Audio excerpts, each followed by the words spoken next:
Salut! Alors, dans le passé, je vous ai déjà parlé de l'importance de la sensibilisation, de sensibiliser les gens face aux enjeux écologiques. Or, il est évident que cette sensibilisation ne peut pas uniquement être portée sur les épaules des associations ou des individus, des éco-choqueurs comme moi, mais que les collectivités doivent également s'engager à sensibiliser les gens, c'est-à-dire l'État. Il ne suffit évidemment pas non plus de distribuer quelques clips vidéo publicitaires, pédagogiques et moralistes à la télé, mais cette sensibilisation doit être intégrée dans le programme scolaire. Cette sensibilisation concerne donc l'éducation nationale. Or, récemment, Emmanuel Macron a bien exposé ses objectifs face à l'éducation nationale à la télé, et on avait plutôt l'impression qu'il parle de cette éducation nationaliste et non pas de l'éducation nationale. Effectivement, il a parlé d'un réarmement civique, ce qui inclut le contrôle du taux de natalité ainsi que l'apprentissage d'un certain patriotisme tel que l'apprentissage de l'hymne national dès le plus jeune âge et bien sûr l'uniforme scolaire. Or, si nous regardons un peu diverses études en psychologie sociale telles que les études de Philippe Zimbardo autour de son célèbre Stanford Prison Experiment, How Good People Turn Evil, nous nous rendons vite compte que cette désindividualisation, que l'uniformisation et donc l'uniforme scolaire est à l'origine de la création des citoyens bien frustrés et haineux qui par la suite deviennent soit des chasseurs et des dominateurs oppresseurs, soit fidèles adeptes aux soldats de ce même système. Les cartouches décemment disponibles, les cartouches de chasse décemment disponibles au magasin de tabac Brest sont sûrement destinées à ces personnes-là. Et ce contrôle du taux de natalité va de pair avec cette philosophie. C'est donc la sexualité des citoyens, c'est le corps des femmes qui est colonisé par les objectifs nationalistes de l'État. Et les enfants sont ensuite colonisés, enfin l'esprit des enfants est ensuite colonisé par ces mêmes objectifs afin de produire ces fidèles soldats au système. Et vous avez bien compris, ce chasseur, dominateur, oppresseur,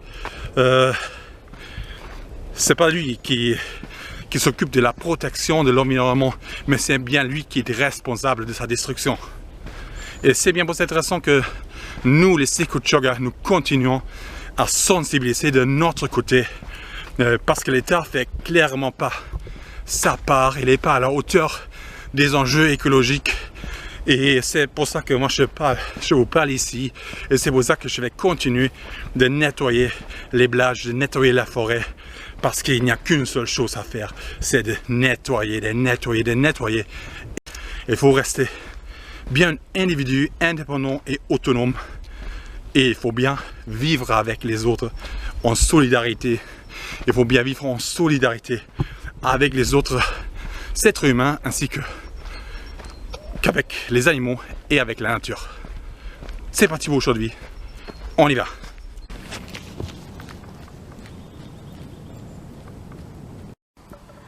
Ok, à côté de la piste cyclable, et voilà un mouchoir. Ok, un tout petit truc auto-réfléchissant d'un vélo. Source de feu, bien sûr. Source de feu de forêt. Ok, là, il y a un bout de verre.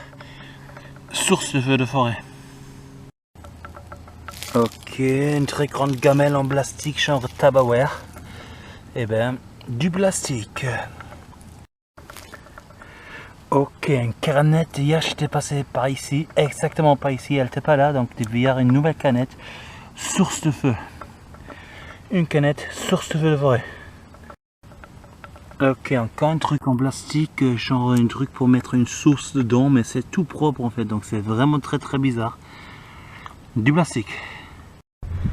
Ok, là on retourne sur les dunes, et voilà une bouteille en verre sur une bûche, donc risque de feu de forêt même ici sur les dunes. Ok, encore sur les dunes, un gobelet en plastique. Ok, là on est vraiment sur les dunes, on va retourner en forêt après. Voilà, un papier plastifié. Ok, encore un truc en plastique sur les dunes qui vient de la plage. En fait, ce sont des objets lavés par l'océan. Donc là, c'est le vent qui souffle ça sur les dunes. En fait, ça vient de la plage et donc de l'océan. Ok, encore un grand truc en plastique sur les dunes, presque en forêt en fait. On va continuer dans la forêt maintenant. Encore un très gros truc en polystyrène. Voilà, ça pollue vraiment grave ça. Bon, on va aller dans la forêt. Ok, du papier, genre une serviette en papier.